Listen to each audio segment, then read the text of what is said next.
Good Tuesday morning, everyone, and thanks for joining us from the Ohio AgNet, the voice you know with the news you trust studio, sponsored by the Grant Equipment Company, where innovation meets execution. I'm Joe Everett. Well, currently 27 degrees outside here at the farm this morning, and it does look like we warm up a little bit today to a high around 38 degrees. Well, over the last 4 days, I had the opportunity to go to San Antonio, Texas, to the 106th American Farm Bureau Annual Convention, and I will say this, Ohio was well represented. Ohio had numerous county winners, and the young ag professionals did an outstanding job in their contest. We even had one national winner, and that was Abby Campbell, who took first place in this year's discussion meet. Congratulations to all the award winners. You make Ohio proud. Some quick calendar reminders. Powered by Soy Biodiesel, Dale travels to Lewis Center to visit with the Grow Next Gen teachers for the 2025 Science Education Council of Ohio, Synopsum, courtesy of the Ohio Soybean Council and their checkoff. Then thanks to the Ohio Agribusiness Association, we will be broadcasting from their industry conference on Wednesday. And an open house for the complete liquidation of the Wellman seeds will be held January 28th and 29th from 9 a.m. to 3 p.m. Locations in Van Wert and Delphus, Ohio. For complete information, visit grainelevatorauction.com. Now let's check in for an industry update from Dusty Sonnenberg. I'm visiting today with Vince Restucci. He is a market segment manager for Valent USA. Vince, this is the time of year when farmers are really looking at their budgets for 2025, trying to figure out how they can manage those expenses. Any thoughts you'd have to share? Absolutely. Thanks a lot for your time this morning, Dusty. You know, there's a lot of things on growers' minds when you talk about farm income and budgets and interest rates and volatile commodity prices. What we've been doing for the past couple years is offering a grower-targeted financing program through our retail partners. So those channel partners have access to funds from the standpoint of if a grower wants to make a purchase of Valent products, we actually subsidize some of that interest down to 0% or no payment, no interest. And then we also participate in several national retailer programs, as well as some syndicated programs that most growers are familiar with. So my number one recommendation to growers right now is talk to all your retailers and find out what is available from a financing perspective out there on inputs, specifically crop protection products for us. You can go to valent.com and see what some of our offers are, but there's a lot of offers that are out there, you know, from 0% to reduced rates, and it's a great way for growers to use other people's money to make more sense of their operating lines and their budgets for their inputs for the upcoming year. Oh, I definitely like that idea of using other people's dollars to help stretch yours. Again, my guest today is Vince Restucci, the market segment manager for Valent USA. Vince, thanks for your time. Thank you very much. Thanks, Dusty, for the update. Well, China's soybean imports from the United States dropped 5% in 2024 from the previous year. U.S. soybean imports were replaced in the Chinese market by shipments from Brazil and Argentina as fears of renewed trade wars between China and the United States dropped America's market share. Brazil remained China's top soybean supplier last year as Beijing expanded its efforts to reduce its reliance on the United States and deepened cooperation with other suppliers to ensure China's food security. Brazil's market share rose to 71%, while the United States market share dropped to 21%. Argentina's soybean exports to China more than doubled to 4.1 million tons in 2024 from 1.9 million tons in 2023. Stay tuned. We'll be back with today's weather after this.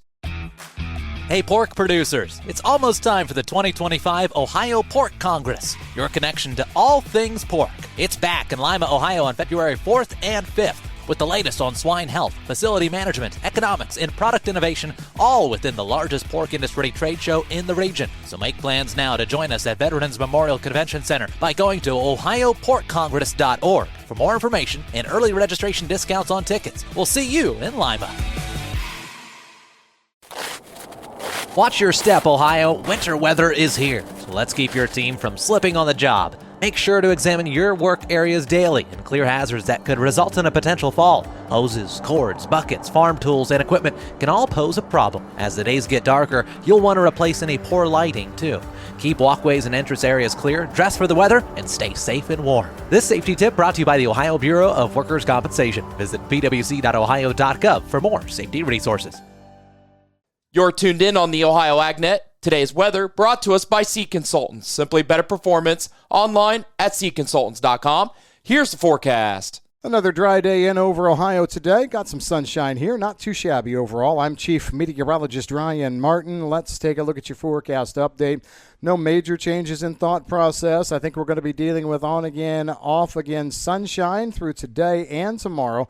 Clouds increasing on Thursday. The next several days, honestly, pretty boring in my opinion. We're going to have to look toward the end of the week before we see any major changes. Those changes come with a weather system riding northeastward ahead of this warm air surge, and that's going to bring us some rain for probably Friday morning through Saturday morning. Potential here for anywhere from a quarter to maybe 1.25 inches of rain. Coverage nearly 100% of Ohio. Still looks like a nice swath of moisture coming through. Remember, this is going to come as we continue to see melt and thaw conditions funnel in.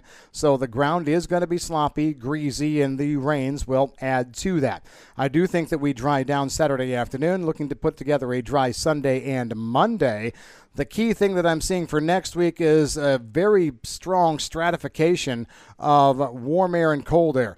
Cold air north, mostly staying north of I-80, warm air south, but then we're going to be seeing those warm air masses, cold air masses move back and forth. We can see some Arctic air break free for a couple of days, and that could also ring out some precipitation. I'm still looking at predominantly rain next week, but it could come over the course of several days. I'm Chief Meteorologist Ryan Martin. Thanks, Ryan. Well, while I was out at the American Farm Bureau Convention, I caught up with Eric Schaefer, who is the county president from Holmes County, to talk about their award and how it got them a trip to San Antonio. We won the Award of Excellence for counties for our Harvest for Hunger project. The reason we won this award was we were able to break down some of the boundaries and barriers that existed between the Amish and English community in our county. Farm Bureau has been active in raising funds for the Harvest for Hunger Food Bank, the local love center as it's called, but we weren't raising awareness about food insecurity within the county. And so we do have Amish representation on our board, and we asked them, is there a way that we could raise awareness amongst the Amish community? They felt that if we would make the event more family friendly, that we would probably get larger participation amongst the community members. So we went from a high-ticket, very high-end meal on the farm to a family-friendly event where people would contribute by donation for a picnic-style meal at an agritourism facility. And it went over really well. We went from about 30 people participating to over 200 2 years in a row. With the recent success they've had over the past couple of years, now they have 2025 already on their mind. So we've had it for 2 years in a row at the same agritourism facility, Hirschberger Truck Patch. They've been very gracious, contributing a lot to the event. And we want to talk to them and see if they want to continue providing that venue or if we maybe change it up a little bit.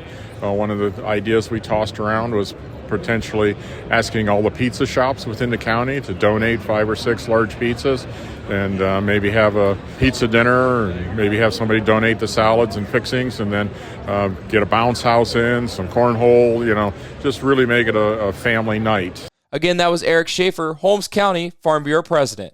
Well, the USDA will spearhead a trade mission to Thailand from February 3rd through the 6th, 2025, to expand agricultural exports and strengthen trade ties in Southeast Asia.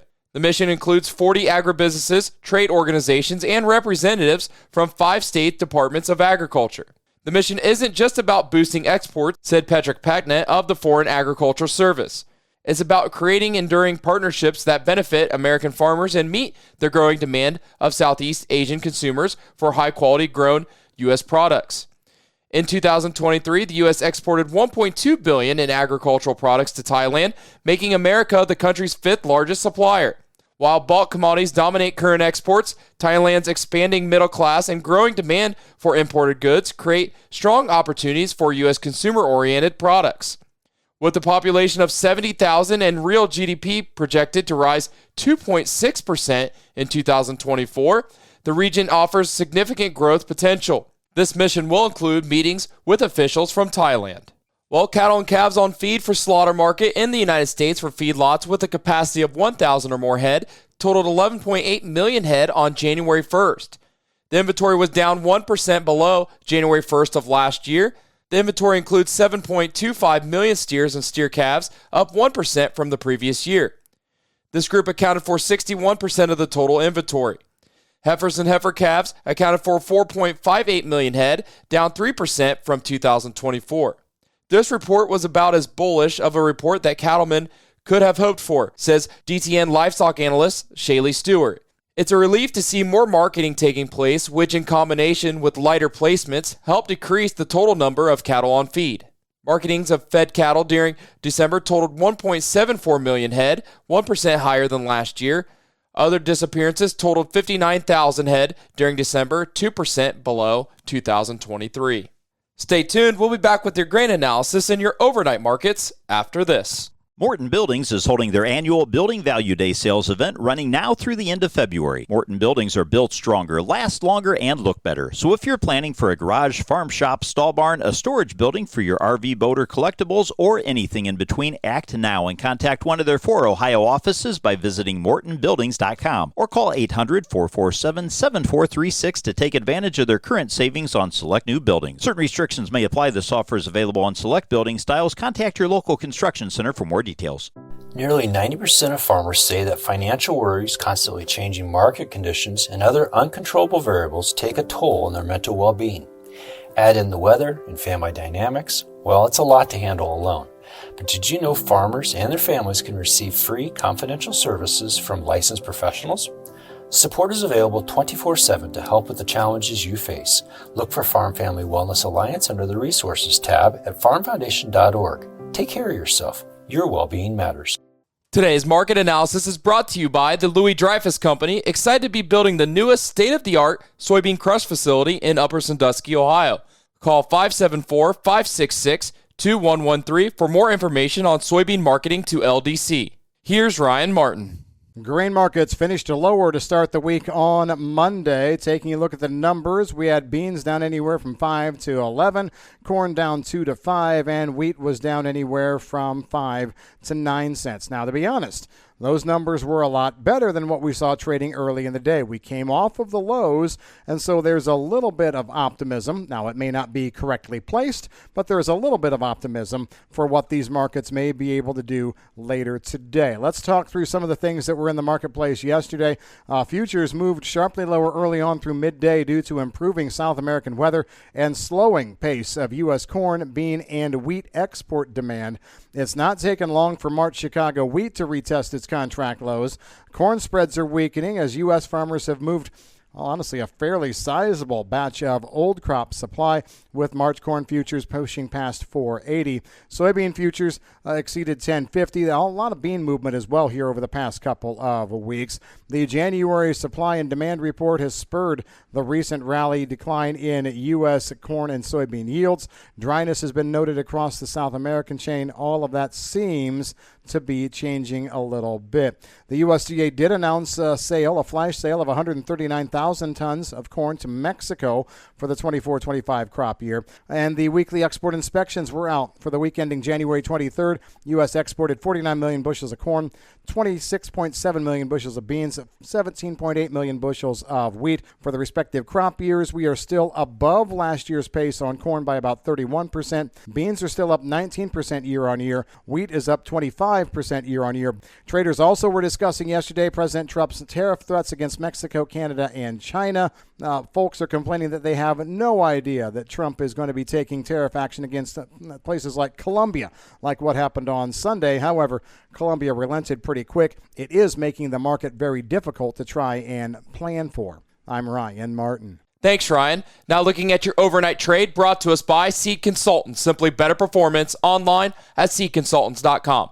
March corn 482.5 up a half. May corn 492.75 up a half. March soybeans 1046 up a penny. May soybeans 1056.75 up 1 1/4. March wheat 536 up a half. Now looking at livestock from yesterday's close, February live cattle 205.67 up 90 cents. April live cattle 203.82 up 80 cents. February lean hogs 83.05 up 75 cents. April lean hogs 89.87 up $1.67. March feeder cattle 275.25 down $1.32, and April feeder cattle 274.42 down $1.02. This is the Ohio AgNet.